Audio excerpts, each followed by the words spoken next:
नमस्कार, your money में आपका स्वागत है। मैं हूं कविता थपलियाल। आज हमारा फोकस होगा इंश्योरेंस पर और सवालों के जवाब देंगे पॉलिसी बाजार के को फाउंडर और सीईओ यशीश दहिया। लेकिन सवाल जवाब से पहले बात करेंगे मैक्स बुपा की एक नई पॉलिसी की जो आज ही लॉन्च हुई है और इसकी खासियत समझाने के लिए मेरे साथ है मैक्स बुपा हेल्थ इंश्योरेंस के सीईओ मनसिज मिश्रा। आपका स्वागत है मनसिज।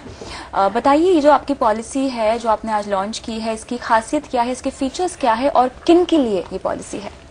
तो हमने जो आज अनाउंस किया है वो एक ग्रुप पर्सनल एक्सीडेंट पॉलिसी है और इसमें कर्मचारी भी आ सकते हैं कंपनी के और भी ग्रुप, जैसे एक बिल्डिंग सोसाइटी के सदस्य हुए, एक कोई स्कूल के स्टूडेंट हुए, तो किसी भी तरह के ग्रुप को हम इसमें कवरेज दे सकते हैं। और इसमें खास बात यह है कि जो कवरेज है वो 10,000 पर मेंबर से लेके 1 करोड़ पर मेंबर तक इसमें कवरेज हो सकती है। और ये पॉलिसी जो है एक्सीडेंट की स्थिति में आपको पे आउट देगी, जो भी आप एक अमाउंट चूज करते हैं, जो कि 10,000 भी से लेके 1 करोड़ तक कहीं भी आप अमाउंट चूज कर सकते हैं। तो ये बहुत बढ़िया पॉलिसी है क्योंकि आजकल जो है हमारे देश में बहुत एक्सीडेंट होते हैं और हर 2 मिनट में एक आदमी का देहांत होता है एक्सीडेंट की वजह से हमारे देश में। तो इस तरह की पॉलिसी लेने से फाइनेंशियली फैमिली काफी सिक्योर हो सकती है। तो ये एक ग्रुप एक्सीडेंट पॉलिसी है, तो इसमें एक फैमिली या इंडिविजुअल इंश्योर नहीं हो सकते? नहीं, हमारे पास दूसरी पॉलिसियां हैं जिसमें एक फैमिली या एक इंडिविजुअल अपने आप का पर्सनल एक्सीडेंट ले सकते हैं। लेकिन आज जो हमने अनाउंसमेंट किया है वो ग्रुप पॉलिसी के बारे में है। और आपकी पॉलिसी की फिर यूएसपी क्या होगी? जो तमाम पॉलिसीज अवेलेबल हैं बाजार में, उसके विपरीत आपकी पॉलिसी की यूएसपी क्या है? बिल्कुल कविता, बहुत बढ़िया सवाल है क्योंकि मैक्स बुपा जो है इनोवेशन के लिए जाना जाता है और हमारे हर प्रोडक्ट में हम मार्केट से जो है अलग हट के कुछ न कुछ जरूर वैल्यू कस्टमर्स को देने की कोशिश करते हैं। तो इस पॉलिसी में भी हमारे कई इनोवेशन हैं। एक तो इसमें यह है कि काफी फ्लेक्सिबिलिटी है। जो ग्रुप का मैनेजर है या कार्यकर्ता हो, चाहे वो कर्मचारी हो या जैसे बिल्डिंग सोसाइटी में सेक्रेटरी हो, उसको हम काफी फ्लेक्सिबिलिटी देते हैं कि ये कवर जो है अपने अनुसार डिजाइन कर सकता है। जैसे एक कंपनी में चाहें अलग अलग लेवल के कर्मचारियों को अलग अलग कवर मिल सकता है। दूसरी बात यह है कि इसमें हमने पहली बार इंट्रोड्यूस किया है एक फ्लोटर कॉन्सेप्ट, क्योंकि ग्रुप पॉलिसीज में फ्लोटर बहुत कम होता है। फ्लोटर नॉर्मली जो है होता है हस्बैंड वाइफ के लिए, हमने फैमिली फ्लोटर होता है। जो हमारा इनोवेशन है, जो अभी भी बहुत बढ़िया प्रोडक्ट है फैमिली फर्स्ट, उसमें हमने एक इंडियन जॉइंट फैमिली के लिए फ्लोटर इंट्रोड्यूस किया था।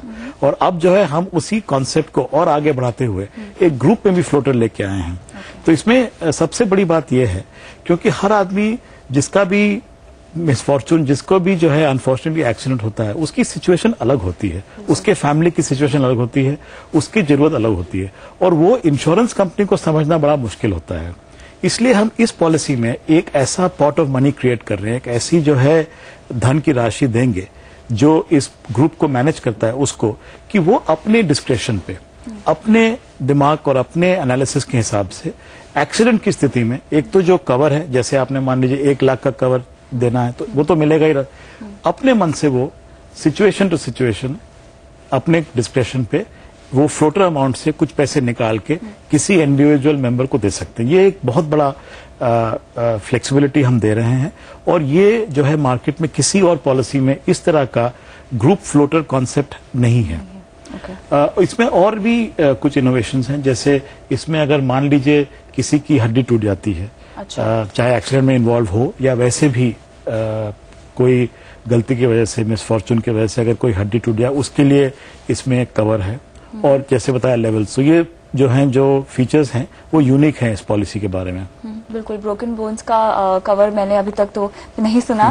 तो ये अपने आप में एक इनोवेशन है, जाहिर है। लेकिन प्रीमियम के बारे में थोड़ा सा बताइए और उदाहरण के तौर पे कितने का कवर लेने पर कितना प्रीमियम होता है? देखिए, क्योंकि ये ग्रुप पॉलिसी है, ये हर ग्रुप के लिए ये पॉलिसी बिल्कुल इंडिविजुअली डिजाइन की जाती है और उस ग्रुप में कौन से फीचर्स आपको चाहिए, कौन से नहीं चाहिए, कितने का कवर चाहिए, कितने लेवल का चाहिए, कितना फ्लोटर चाहिए, इसके हिसाब से और ग्रुप की जो है हमको दशा देख के और ग्रुप का एनालिसिस करने के बाद ही इसकी प्रीमियम निकलती है। क्योंकि ये इंडिविजुअल कवर नहीं है तो इसमें कोई स्टैंडर्ड प्राइस में नहीं बता सकता।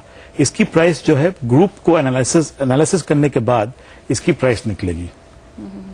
तो यहाँ पर जो है ग्रुप को देखने के बाद, उनकी जरूरतों को देखने के बाद और एनालिसिस करने के बाद ही जो है आप उनकी प्रीमियम कॉस्ट को डिसाइड क्योंकि ये कस्टमाइज पॉलिसी है और हमारी इनोवेशन की वजह से इसमें बहुत ज्यादा फ्लेक्सिबिलिटी है। तो इसमें जो है हमें अक्रॉस द टेबल बातचीत करके, बैठ के, समझ के और पॉलिसी डिजाइन करने के बाद, क्योंकि हर पॉलिसी इसमें इंडिविजुअली डिजाइन होगी और उस डिजाइन के बाद ही इसकी प्राइस कैलकुलेट हो पाएगी। तो हर किसी का जरूरत के हिसाब से और कस्टमाइज होने की वजह से इसका जो प्रीमियम कॉस्ट है वो वेरी करेगा। ठीक है, अब चलते हैं यशीष के पास। यशीष, जैसे कि आपने सुना मंसिज अपनी पॉलिसी जो मैक्स बुपा की ग्रुप इंश्योरेंस पॉलिसी जो लॉन्च की है उसके फीचर्स बता रहे थे, आपका टेक क्या है इस पर? बहुत इंटरेस्टिंग है। मैं खुद बोलता आ रहा हूँ काफी समय से कि हेल्थ और टर्म के साथ हमें पर्सनल एक्सीडेंट को काफी पॉपुलराइज करने की जरूरत है, क्योंकि पर्सनल एक्सीडेंट में जो डैमेज, जो इकोनॉमिक डैमेज एक इंडिविजुअल को हो सकती है, उसका असर उसकी फैमिली पे भी होता है और उस पर खुद भी होता है, क्योंकि वो जिंदा भी रहता है उस समय। और जो इसमें मनसेज सर ने फ्लोटर कॉन्सेप्ट बताया, ये काफी इंटरेस्टिंग है, क्योंकि इसमें काफी फ्लेक्सिबिलिटी मिलती है ग्रुप को। इसमें ये देखना पड़ेगा ग्रुप किस किस तरह से डिजाइन हो सकते हैं, क्योंकि मैं काफी सोच रहा हूं कि किस किस तरह के वर्कर्स को, किस किस तरह के रेजिडेंशियल ग्रुप्स को ये फायदेमंद हो सकता है। और क्योंकि एक पर्सनल एक्सीडेंट पॉलिसी जो स्टैंड अलोन होती है उसकी कीमत बहुत कम होती है, तो उसमें डिस्ट्रीब्यूट करना बहुत मुश्किल हो जाता है। तो मेरे ख्याल से ये ग्रुप के हिसाब से इसे डिस्ट्रीब्यूट करना एक तरह से थोड़ा सा आसान रहेगा। और इसमें यही देखना है कि कितना सक्सेसफुली ये ग्रुप्स फॉर्म हो सकते हैं और कितने सक्सेसफुली वो इंटरनली इसको मार्केट कर सकते हैं ताकि लोग इस पॉलिसी को ले पाएं। बट कॉन्सेप्ट काफी अच्छा लग रहा है एंड इसकी अगर ज्यादा इंक्रीज होगा ये, तो उसमें फायदा ही होगा कस्टमर्स को। बिल्कुल। यशीष, ग्रुप फ्लोटर्स आपको कितने सक्सेसफुल होते हुए लगते हैं? क्या उनकी नेसेसिटी की अगर हम बात करें, जरूरत की अगर बात करें, तो क्या वो लगती है आपको? फ्लेक्सिबिलिटी मिल जाती है एक ग्रुप को, जिस तरह से सर बता रहे थे। अगर एक ग्रुप को बताया जाता है कि आपके पास ये 1 करोड़ का फ्लोटर अमाउंट है, देखिए हर एक आदमी का तो एक्सीडेंट होगा नहीं, तो उसमें उनको थोड़ा सा उनका ओवरऑल कवर कम हो सकता है, क्योंकि हर एक इंसान का एक्सीडेंट नहीं होगा, शायद उनका कवर थोड़ा कम हो जाए। एग्जैक्टली सेम कॉन्सेप्ट जो फैमिली फ्लोटर का है वही है।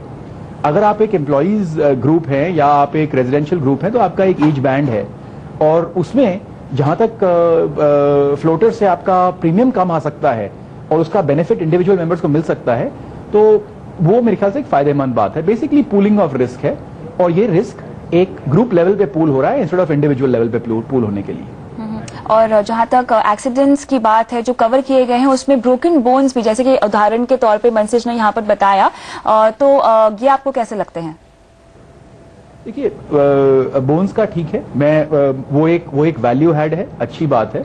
मैं तो जो कोर प्रोडक्ट है, पर्सनल एक्सीडेंट प्रोडक्ट जो कोर है, उसी के बहुत ज्यादा फेवर में हूं, क्योंकि बहुत कम पॉपुलराइज किया गया है ये प्रोडक्ट इंडिया में। तो कोई भी इनोवेशन जो इस प्रोडक्ट को पॉपुलराइज कर सके, जैसे हेल्थ इंश्योरेंस भी पॉपुलर ज्यादातर जो इनोवेशंस आई हैं उसकी वजह से हुआ है। टर्म इंश्योरेंस, जो नई कंपनीज ने टर्म इंश्योरेंस प्रोडक्ट्स निकाले, उसकी वजह से वो पॉपुलर हुआ है। इसी तरह से अगर डिसेबिलिटी कवर्स में या आपके जो एक्सीडेंट कवर्स हैं, इनमें एसेंशियली एक्सीडेंट कवर आपका एक डिसेबिलिटी कवर है, तो अगर इन कवर्स को पॉपुलराइज करने के लिए कोई इनोवेशन होती है तो वो बहुत फायदेमंद है। मेरे ख्याल से जो बोन्स का पीस है अच्छा वैल्यू ऐड है, बट मेरे ख्याल से वो कोर नहीं है। कोर इसका एसेंशियल डिसेबिलिटी कवर ही है। बिल्कुल, वरना यशीष की तरफ से यहाँ पर मनसिज बिल्कुल थम्स अप है इस पॉलिसी के लिए, आपकी इनोवेशन और आपके इस नए लॉन्च के लिए all the best and congratulations, और बहुत बहुत शुक्रिया यहाँ पर आकर अपनी पॉलिसी हमें समझाने के लिए। Thank you very much. Thank you. इसी के साथ योर मनी में फिलहाल वक्त है एक ब्रेक का, लेकिन ब्रेक के बाद हम शुरू करेंगे सवाल जवाब का सिलसिला। आप बने रहिए हमारे साथ।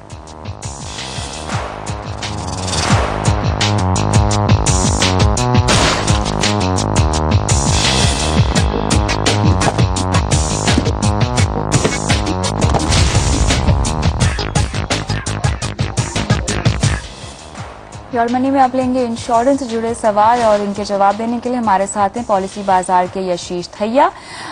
लेते हैं प्रमोद मुखरिया का सवाल। इन्होंने हमें ईमेल के जरिए अपना सवाल पूछा है। इन्हें बेसिकली एक टर्म कवर चाहिए। इनकी सालाना आय 4 लाख रुपए है, और किस कंपनी से ये टर्म कवर ले और किन किन बातों का ख्याल रखना चाहिए ये जानना चाहते हैं। तो यशीष, आप क्या सलाह देंगे? 4 लाख सालाना आय है इनकी। इनकी उम्र तकरीबन 30 साल की है।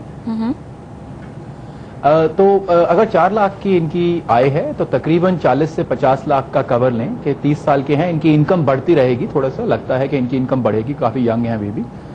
जो ये टर्म लें, टर्म तकरीबन 30 इयर्स का लें, इनके लिए बहुत सारे ऑप्शंस हैं। इन्हें ये कवर तकरीबन 4-5 हज़ार रुपए में मिल जाएगा। बहुत सारी कंपनीज हैं इनके लिए, भारतीय एक्सा हैं, एगॉन हैं, अबीवा हैं, टाटा AIA का प्रोडक्ट है। ये चारों के चारों तकरीबन एक ही प्राइस में आएंगे, 4.5 से 5 हज़ार के बीच में। थोड़ा सा और एक्सपेंसिव इससे थोड़ा सा HDFC होंगे और उसके आगे ICICI का प्लान होगा। ICICI के प्लान में मेडिकल्स नहीं होंगे। तो इनके पास काफी ऑप्शंस हैं प्लान्स के, ये चूज कर सकते हैं। इन्हें ये भी देखना है कि इन्हें किस टाइप के राइडर्स चाहिए। मैं इन्हें सजेस्ट करूंगा, अगर इन्हें डिसेबिलिटी कवर या पर्सनल एक्सीडेंट राइडर्स के साथ में मिलता है तो वो जरूर लें। कुछ एक प्लान्स में और भी राइडर, टर्मिनल इलनेस राइडर होता है, क्रिटिकल इलनेस राइडर होता है, तो अगर उन्हें ये चूज कर सकते हैं। मेरे ख्याल से क्रिटिकल इलनेस अभी से इनके लिए इतना जरूरी नहीं है, क्योंकि 30 इयर्स की एज में क्रिटिकल इलनेस ज्यादातर 40 इयर्स के आगे ज्यादा जरूरी पड़ता है। पर अगर ये पर्सनल एक्सीडेंट राइडर लें इसके साथ में तो वो इनके लिए काफी फायदेमंद होगा। तो 50 लाख का कवर इनको लेना है। लेकिन यशी, जैसे कि उन्होंने पूछा है, किन किन बातों का ध्यान रखना चाहिए टर्म प्लान लेने से पहले? इन्हें बेसिकली ये देखना है कि कितने दौरान के लिए ले रहे हैं ये, कि तकरीबन 30 ईयर के लिए कवर लें। तो ये टर्म प्लान एक बहुत simple black and white product है। अगर किसी इंडिविजुअल की डेथ होती है तो उनके नॉमिनी को पैसा मिलता है। तो इसमें बहुत सिंपलेस्ट प्रोडक्ट है एक तरह से देखा जाए तो इसमें से यही देखना है कि जो इनकी इकोनॉमिक लाइफ है, जब तक इनकी अर्निंग चलती रहेगी उस टाइम को ये कवर जरूर कर लें।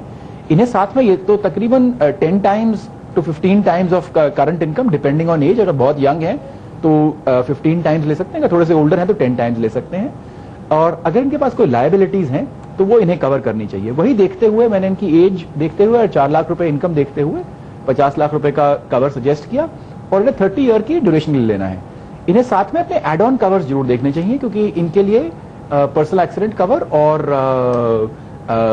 टर्मिनल इलनेस कवर वो इंपॉर्टेंट हो सकते हैं। बिल्कुल, तो राइडर्स का इन्हें ख्याल रखना है। आगे बढ़ते हैं और लेते हैं अगले दर्शक का सवाल। भास्कर बिस्वास हमारे साथ फोन लाइन पे जुड़े हुए हैं। नमस्कार, अपना सवाल पूछिए भास्कर। गुड इवनिंग, मैं भास्कर बोल रहा था गुड़गांव से। जी जी मैडम, मैंने एक पॉलिसी ली हुई थी HDFC की एथल क्रेस्ट, जिसमें ईयरली मेरा जो जाता है प्रीमियम वो है 50,000 का।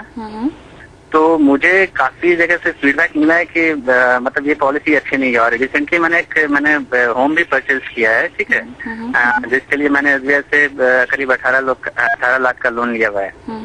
तो मैं सोच रहा था कि इस पॉलिसी को कंटिन्यू करूं या फिर ऐसा कुछ पॉलिसी लूं जिससे मैं 10 साल के बाद मैं एक्चुअली कुछ रीपेमेंट करना चाहता हूं। जो होम लोन लिया है मैंने उससे कुछ रीपेमेंट करना चाहता हूँ। तो मैं बड़ा कंफ्यूज हूँ। कोई बोल रहा है कि हाँ ठीक है, अभी तो इसका जो फंड वैल्यू है वो है 1 लाख। मैंने दो प्रीमियम दे चुका है मैंने, करीब 96,000 का उसका फंड वैल्यू है, मतलब 10 पॉइंट समथिंग ऐसा कुछ NAV है उसका। बिल्कुल, तो यहाँ पर आपने रीपेमेंट करने के लिए ये पॉलिसी ले रखी है एक तरह से भास्कर? मैंने एक बैकअप प्लान भी लिया है टर्म पॉलिसी, मतलब लोन किसके लिए, मतलब मेरे एब्सेंस में कुछ ऐसा ना हो। लेकिन मैं चाहता हूँ कि 10 साल में कुछ पेमेंट करूँ, मतलब तो उसके लिए कैसे जाकर इन्वेस्ट करूँ, क्या करूँ, मतलब थोड़ा सा कंफ्यूज हूँ। जरूर यहाँ पर हम आपकी दुविधा सुलझाते हैं। यशीश, उन्होंने होम लोन की रीपेमेंट के लिए ये पॉलिसी ली है, तो सबसे पहले बताएं क्या ये स्ट्रैटेजी सही है? अगर ये मेरे से पॉलिसी लेने से पहले पूछते तो मैं शायद कहता नहीं, क्योंकि अलग से टर्म प्लान से कवर ले सकते थे। और अगर उन्होंने होम लोन ही रीपे करना है तो उसके लिए तो आपको फिक्स डिपॉजिट भी नहीं कर पाएंगे, क्योंकि आपका होम लोन डायरेक्टली आप रीपे कर सकते हैं, वो ज्यादा आसान है। तो मेरे ख्याल से होम लोन रीपे करने के लिए इन्वेस्टमेंट के थ्रू स्ट्रैटेजी बनाना थोड़ा मुश्किल है। उसके लिए इनकम बेस्ड स्ट्रैटेजी चाहिए होती है। नहीं तो आपने होम लोन लेने की, मतलब कि होम लोन को रीपे कर सकते हैं, उससे आसान तो वो हो जाएगा। जहां तक इस पर्टिकुलर प्लान का सवाल है, इसमें एक फीचर है जो काफी यूनिक है आज भी मार्केट में। ये एक हाईएस्ट NAV गारंटी प्लान है, जो 10 साल तक आपको आपका ट्रैक करती है NAV को। और पहले 7 साल में जहां भी हाईएस्ट NAV पहुंचता है वो आपको गारंटी रिटर्न मिलता है। लेकिन इसमें एक और फीचर है, आपको 1.5 टाइम्स जो आपने प्रीमियम दिया है उसका 1.5 टाइम्स आपको गारंटीड अमाउंट मिलता है 10 इयर्स बाद। मैं समझता हूं कि 10 साल में 1.5 टाइम्स काफी कम होता है, पर अगर ये 50,000 रुपए हर साल देते रहेंगे 10 साल तक, तो इन्हें 7.5 लाख रुपीस एक तरह से गारंटीड रिटर्न जरूर मिलेगा। तो वो इसमें एक शेल्टर है। ये एक हाई ग्रोथ प्लान नहीं है, कोई भी highest NAV guarantee plan growth plan नहीं होता है, क्योंकि वो गारंटी देने के कारण, देखिए हाईएस्ट एनएवी गारंटी का मतलब क्या हुआ, जैसे ही एनएवी ऊपर जाता है उसे गारंटी करना पड़ता है। गारंटी करने के लिए जैसे ही वो नीचे आना शुरू होगा स्टॉक मार्केट, तो पैसे निकालकर उन्हें फिक्स डिपॉजिट्स में या फिक्स रिटर्न प्लान्स में डालने पड़ते हैं। लेकिन जब मार्केट वापस ऊपर आता है तो उस समय उसका बेनिफिट नहीं मिल पाता। तो एक तरह से ये फिक्स रिटर्न से थोड़ा सा अच्छा रिटर्न दे सकते हैं, लेकिन ये आपको मार्केट का रिटर्न नहीं दे पाएंगे। तो यहाँ पर करना क्या चाहिए इनको आशीष? मेरे ख्याल से अभी ये प्लान में है, इनका बहुत गलत नहीं चल रहा है। 2 साल हुए हैं, इन्होंने 2 प्रीमियम भरे हैं, 1 लाख जमा किया है, 96,000 इनको रिटर्न मिल रहा है। मार्केट्स को इतने अच्छे नहीं रहे हैं, लेकिन जहां तक मुझे पता है ये पर्टिकुलर फंड 26% के करीब रिटर्न दे चुका है पिछले 8 महीने में। तो वेल मैनेज्ड फंड है मेरे हिसाब से। अभी ये इसमें आ चुके हैं, तो इसमें 5 साल मिनिमम पेइंग टर्म है, तो ये कम से कम 5 साल तो इसकी पेमेंट भरें और इस पॉलिसी को कंटिन्यू करें। इनको कंटिन्यू करने में ज्यादा फायदा है, डिसकंटिन्यू में ज्यादा लॉस होगा। और ये पॉलिसी गलत पॉलिसी नहीं है, अच्छी पॉलिसी है। 1.5x तो रिटर्न गारंटी करती ही है, प्लस एक हाईएस्ट एनएवी प्लान है जो कि मैं कहूंगा काफी अच्छी हाईएस्ट एनएवी प्लान में से आती है, तो one of the better plan है। तो मेरे ख्याल से इनको इसमें रहना चाहिए। जब इनके 5 साल पूरे हो जाते हैं तो जो बाकी पैसा की ये अर्निंग हो रही है उससे सीधा अगर अपना होम लोन रिटर्न करना शुरू कर दें तो वो ज्यादा अच्छा रहेगा। तो भास्कर, आपको सलाह, जैसे कि आपने सुना ही होगा, यहाँ पर आशीष को हाईएस्ट एनएवी देने वाला ये प्लान है, तो कम से कम 5 साल तक आप इसमें बने रहें और उसके बाद जो भी पैसा आपके पास आ रहा है उससे आप अपना लोन जो है वो चुका सकते हैं। चलिए, इसी के साथ अभी लेंगे एक ब्रेक, लेकिन अगर आप भी हमसे म्यूचुअल फंड, इंश्योरेंस या फिर फाइनेंशियल प्लानिंग से जुड़े सवाल पूछना चाहते हैं तो हमें ईमेल कीजिए mf@moneycontrol.com पर। आप हमें फेसबुक पर भी फॉलो कर सकते हैं। आपको विजिट करना है facebook.com/आवाज़-और-मनी और पोस्ट करने हैं अपने सवाल।